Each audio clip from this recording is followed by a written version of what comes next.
नमस्कार वायटी परिवार, good morning सर्वांना। मी भारतातील पुणे जिल्ह्यातील तृप्ती स्वागत करते तुमचं पुन्हा एकदा आपली यूट्यूब चॅनल @तृप्ती मिरे कुकिंग अँड ब्लॉगिंगवरती। सर्वांची तब्येत अगदी उत्कृष्ट असेल, अगदी अप्रतिम असेल अशी आशा करते। आज 10 जानेवारी 2024 बुधवार आहे आज, आणि आज ज्यांचा वाढदिवस आहे त्यांना wish you many many happy returns of the day. त्यांच्या सर्व मनोकामना पूर्ण होत ही स्वामीचरणी प्रार्थना करून आजच्या नवीन कुकिंग अँड ब्लॉगिंग व्हिडिओला सुरुवात करते। तर पहा, आज आपण बनवणार आहोत केरळी कोहळा सांबर बनवणार आहोत। हा केरळी कोहळा सांबर बनवण्याची पद्धतसुद्धा थोडीशी डिफरंट आहे पहा, आणि हा केरळी कोहळा सांबर चवीलासुद्धा थोडासा वेगळा लागतो। तर तुम्हाला हा केरळी कोहळा सांबर जर शिकायचा असेल तर हा व्हिडिओ तुम्ही कंटिन्यूस पहा। व्हिडिओ आवडला तर व्हिडिओला नक्की लाईक करा।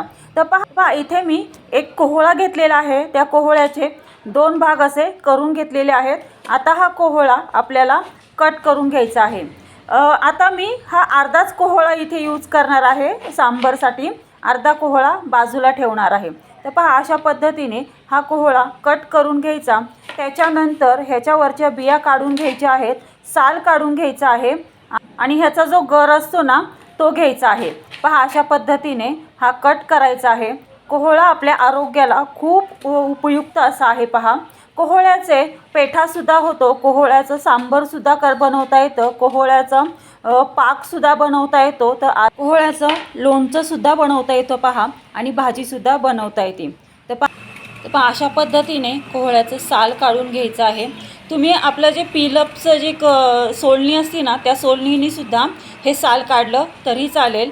आता ह्याचे छान असे तुकडे करून घ्यायचे आहेत, पण तुम्ही हवे तेवढे लहान छोटे मोठे ह्याचे तुकडे करून घेऊ शकता। मी थोडेसे मोठे मोठे तुकडे करत आहे ह्याचे, आणि ह्याच्यामध्ये ना मी एक वांगंसुद्धा ॲड केलेलं आहे। पहा, एक वांग आणि अर्धा हा कोहळा मी असा छान असा सोलून चिरून घेतलेला आहे, आणि तो पाण्यात पहा अशा पद्धतीने ठेवलेला आहे। आता आपल्याला कुकर घ्यायचा आहे। कुकरमध्ये हा चिरलेला कोहळा आणि वांग कुकरमध्ये आपल्याला ॲड करायचा आहे। त्याच्यानंतर आपल्याला घ्यायची आहे ती म्हणजे तुरीची डाळ आणि मुगाची डाळ। पहा, आपण केरळी स्टाईल कोहळा सांबर करतोय, ती लोकंसुद्धा तुरीची डाळ आणि मुगाची डाळच ॲड करतात। तर आपणसुद्धा तुरीची डाळ आणि मुगाची डाळच ह्याच्यामध्ये ॲड केलेली आहे। आणि ह्याच्यासाठी भावनगरी मिरची, तसेच 1 भावनगरी मिरची, 2 कांदे आणि 1 टॅमॅटो असं ह्याच्यामध्ये ॲड करायचं आहे।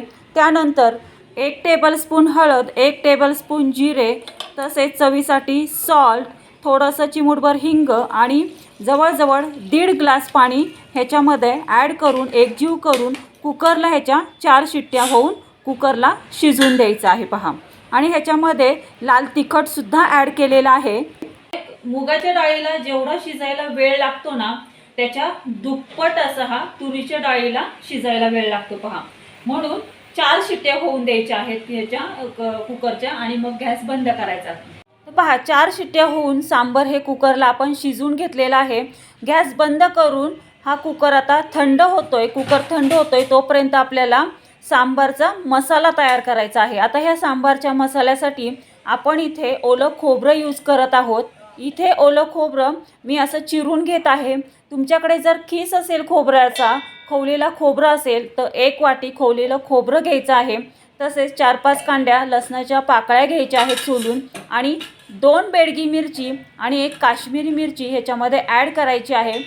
तसेच सांबर मसालासुद्धा ह्या मसाल्यामध्ये ॲड करून आपल्याला छान असा हा मसाला मिक्सरला फिरवून घ्यायचा आहे।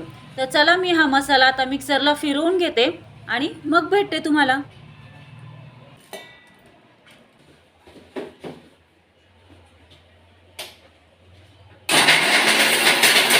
तर पहा, हा सांबरचा मसाला आपण छान असा मिक्सरला बारीक छान अशी फाईन पेस्ट करून घेतलेली आहे। आता काय करायचं आहे, आता आपल्याला आहे ना कुकरचं झाकण ओपन करायचं आहे।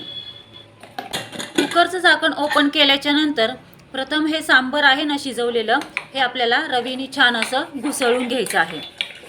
रवीने हे घुसळून घेतल्याच्या नंतर हा कुकर पुन्हा गॅसवरती ठेवायचा आहे, आणि त्यामध्ये आपल्याला हे वाटलेलं जे वाटण आहे ना ते वाटलेलं वाटण ह्याच्यामध्ये सांबरमध्ये ॲड करायचं आहे। आता हे सांबरचं वाटलेलं वाटण या सांबारमध्ये ॲड केल्याच्या नंतर छान असं एकजीव करून घ्यायचं आहे आणि साईडला आपल्याला फोडणी तयार करायची आहे पहा। आणि ह्याच्यामध्ये अजून आपल्याला पाणी थोडंसं ॲड करायचं आहे। तुम्हाला जर सांबार पातळ हवं असेल तर तुम्ही पातळसुद्धा करू शकता, थोडंसं घट्ट तुम्हाला आवडत असेल तर घट्टसुद्धा करू शकता। थोडंसं ह्याच्यामध्ये आता पाणी ॲड करायचं आहे, थोडंसंच पाणी ॲड करायचं आहे, जास्त पाणी ॲड करायचं नाही आहे। मी जास्त पातळ पण करत नाही, जास्त घट्ट पण हे सांबार करत नाही, मीडियममध्ये हे केरळी कोहळा सांबार बनवत आहे पहा। तिथेसुद्धा केरळमध्ये सुद्धा मीडियममध्येच हे केरळी सांबार बनवतात। तर ह्याच्यामध्ये थोडंसं पाणी ॲड करून छान असं उकळून देते। आता आपल्याला तेलाचा वरतून तडका तयार करायचा आहे पहा। केरळमध्ये तेलाचा तडका देताना बोरू मिरचीचाच वापर करतात, म्हणून आपण इथे बोरू मिरचीच घेतलेली आहे तडक्यासाठी। तर तडक्यासाठी घ्यायची आहे ती म्हणजे बोरू मिरची, जिरं, मोहरी, कढीपत्ता, लाल तिखट, हळद, हिंग याचा छान असा तेलाचा तडका बनवायचा आहे पहा।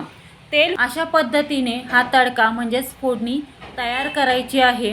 आता ही फोडणी छान अशी गरम झाली म्हणजे कडकडीत गरम होऊन द्यायची आहे।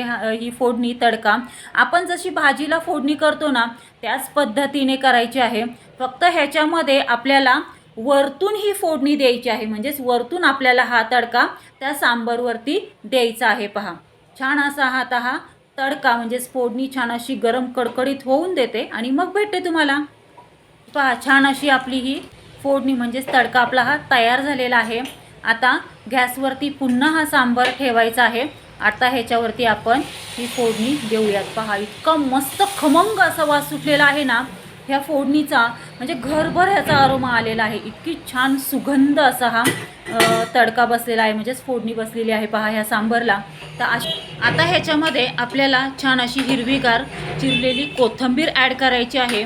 2 मिनटं ह्या केरळी कोहळा सांबारला उकळी येऊन द्यायची आहे आणि नंतर गॅस बंद करून हा गरमागरम असा हा तुम्ही इडली सांबारसोबत, भातासोबत किंवा उत्तप्पा, मसाला डोसासोबत हा तुम्ही केरळी कोहळा सांबार तुम्ही सर्व करू शकता पहा। तर गाईज, कसा वाटला तुम्हाला आजचा हा केरळी कोहळा सांबार? आवडला का तुम्हा सर्वांना? जर तुम्हाला आजचा हा केरळी कोहळा सांबार आवडला असेल तर घरी नक्की ट्राय करून पहा हा केरळी कोहळा सांबार। तुम्ही याचा स्वाद घ्या आणि घरातल्यांनाही याचा स्वाद घ्यायला द्या आणि मग मला कमेंटमध्ये कळवा की आज आपण हा मस्त गरमागरम बनवलेला केरळी कोहळा सांबार तुम्हाला कसा वाटला ते। गाईज, तुम्हाला असेच मस्त चमचमीत झणझणीत रेसिपी तुम्हाला शिकायची असेल आणि ह्यांचा स्वाद घ्यायचा असेल तर आपले यूट्यूब चॅनल @तृप्ती मिरे कुकिंग अँड ब्लॉगिंगला लाईक, शेअर आणि सबस्क्राईब करा। सबस्क्राईब करून ऑल बेल बटन प्रेस करा, म्हणजे जेव्हा माझे कुकिंग अँड ब्लॉगिंगचे व्हिडिओ पोस्ट होतात तेव्हा त्याचे नोटिफिकेशन तुम्हाला येईल आणि असेच मस्त चमचमीत झणझणीत रेसिपी तुम्हाला शिकायला मिळतील आणि ह्यांचा स्वादही घ्यायला मिळेल। धन्यवाद। Have a good day. भेटूयात आपण अशाच नवीन रेसिपीसोबत नवीन कुकिंग अँड ब्लॉगिंग व्हिडिओमध्ये। तोपर्यंत सर्वांनी तब्येतीची काळजी घ्या आणि मस्त खा आणि स्वस्थ रहा।